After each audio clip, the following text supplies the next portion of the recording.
करेंगे न्यूट्रिएंट्स का, ठीक है ना। तो ऑलरेडी मैंने पहले क्लासेस में बताया था, आज से 4 दिन पहले ये मैंने क्लासेस में बताया था कि फूड के बहुत सारे कंपोनेंट हैं, फूड के बहुत सारे कंपोनेंट्स हैं। तो फूड के कंपोनेंट्स में हमने कितने कंपोनेंट्स का नाम लिखवाया था? 7। आप लोग बोलेंगे तो मुझे समझ में आएगा ना कि आप लोगों को समझ में आ रही है बातें। तो कितने कंपोनेंट थे फूड के? 7। सबसे पहला नाम क्या था? कार्बोहाइड्रेट, दूसरा फैट, तीसरा प्रोटीन, चौथा विटामिन्स, पांचवा मिनरल्स, छठा वाटर एंड सातवां रफेज या उसको डाइटरी भी बोलते हैं। तो कंपोनेंट तो आपके पास कितने हैं? 7।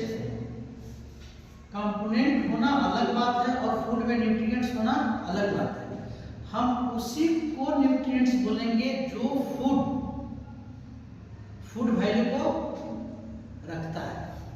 यानी कि यहाँ पर 7 में से 5 आपके जो कंपोनेंट्स ऑफ फूड थे, these are having food value, so it is known as a nutrients.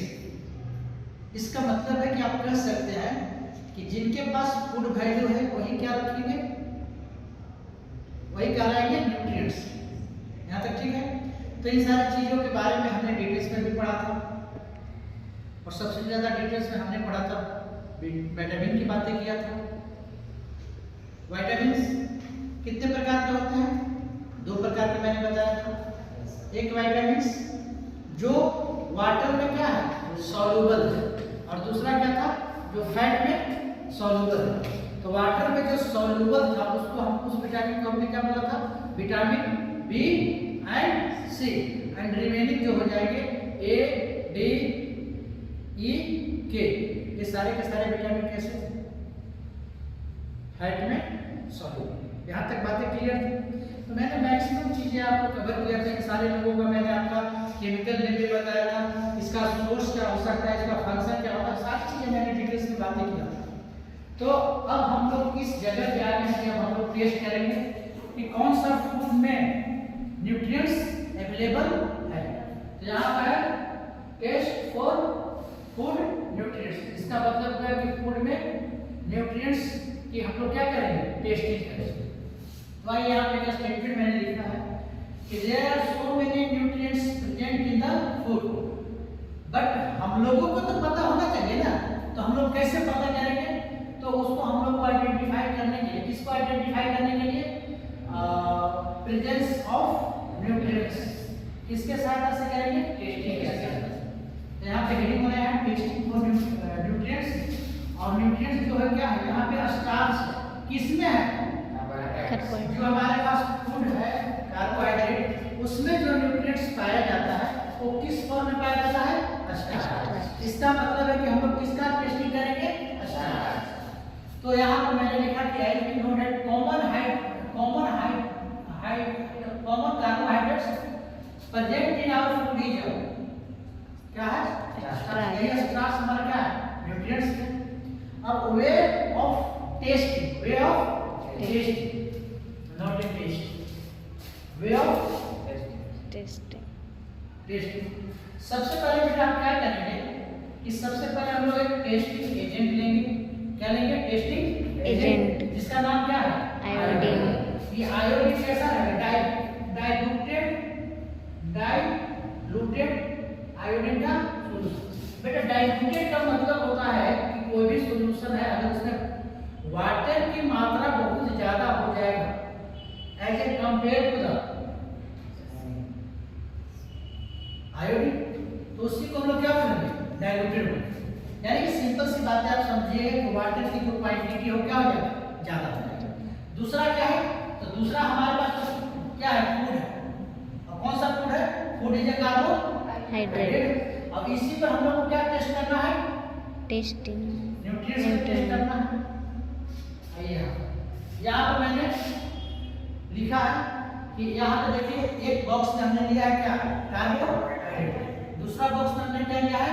Diluted iodine का क्या है? सॉल्यूशन। और देखिए कार्बोहाइड्रेट में यहाँ पे हमने लिखा है फूड, कार्बोहाइड्रेट मतलब फूड है, इसका नाम क्या है? कार्बोहाइड्रेट। अब देखिए यहाँ पे हमने कंबाइन किया है। कंबाइन का मतलब होता है, इसका मतलब है कि 2 या 3 droplets of the diluted iodine जो हमारा सॉल्यूशन है उसको हम फूड पे डालेंगे, तो जैसे ही आप इस फूड मतलब कौन सा फूड, कार्बोहाइड्रेट, जैसे ही आप बेटा कार्बोहाइड्रेट पे डालिएगा तो यह जो कार्बोहाइड्रेट फूड है उस फूड का कलर कैसा आ जाएगा? Blue black. कैसा आएगा? Blue and black, blue black.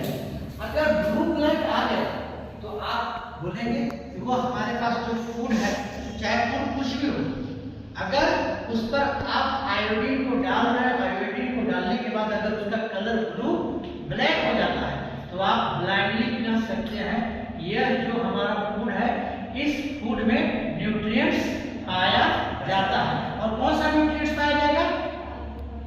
Carbohydrate, या उसी को हम क्या बोल सकते हैं? स्टार्च। अब देखिए यहाँ पे हम 2 एग्जांपल ले करके, यहाँ पर हमारा क्या है? C6H6, इसको हम क्या बोलते हैं बेटा? यहाँ पर ग्लूकोज है, इसको क्या बोलते हैं हम लोग? ग्लूकोज। तो ग्लूकोज का फार्मूला क्या हो गया? C6H12O6। अब यहाँ पर देखिए मैंने ऐसे डाला है, यहाँ पर डाला गया इसमें डाइल्यूटेड सॉल्यूशन ऑफ आयोडीन। इसमें कितना डालेंगे? 2 या कितना ड्रॉपलेट्स, है ना? जैसे 2 या 3 ड्रॉप्स हम लोग इस सॉल्यूशन में डालेंगे, ग्लूकोज के सॉल्यूशन में डालेंगे, तो आप तो क्या पाएंगे कि ग्लूकोज का जो कलर है वह ब्लू ब्लैक नहीं होता है, ब्लू ब्लैक नहीं होता है। तो हम बोलेंगे कि यह जो हमारे पास कार्बोहाइड्रेट है या यह हमारे पास जो फूड है, इस फूड में न्यूट्रिएंट्स नहीं पाए जाते हैं। हमारा ग्लूकोज भी एक प्रकार का क्या है? हमारा कार्बोहाइड्रेट। क्या है? कार्बोहाइड्रेट। लेकिन इसमें किसी प्रकार का कोई भी न्यूट्रिएंट्स नहीं पाया जाता। आप समझ में आ गए? दूसरा एग्जांपल मैंने लिया है यहाँ पर शुगर, जो हम लोग डेली चीनी जिसको बोलते हैं, क्या बोलते हैं? चीनी, चाय बनाने में यूज करते हैं, उसको बोला जाता है शुगर। और इस शुगर का जो फार्मूला है C12H22 एंड O। इस पर एक हमने क्या डाला? डाइल्यूटेड सॉल्यूशन डाला है, डाइल्यूटेड आयोडीन का सॉल्यूशन मैंने डाला है। और यहाँ पे डालने के बाद मुझे पता चलता है कि यह हमारा जो शुगर का सॉल्यूशन है, इस शुगर का सॉल्यूशन का कलर ब्लू ब्लैक नहीं हो रहा है। अगर ब्लू ब्लैक नहीं हो रहा है तो आप बोल सकते हैं ये हमारा जो शुगर है इसमें न्यूट्रिएंट्स अवेलेबल नहीं है। बात समझ में आई? बिल्कुल अच्छे से समझ में आई। आप लोग कॉपी कीजिए। Thank you. नेक्स्ट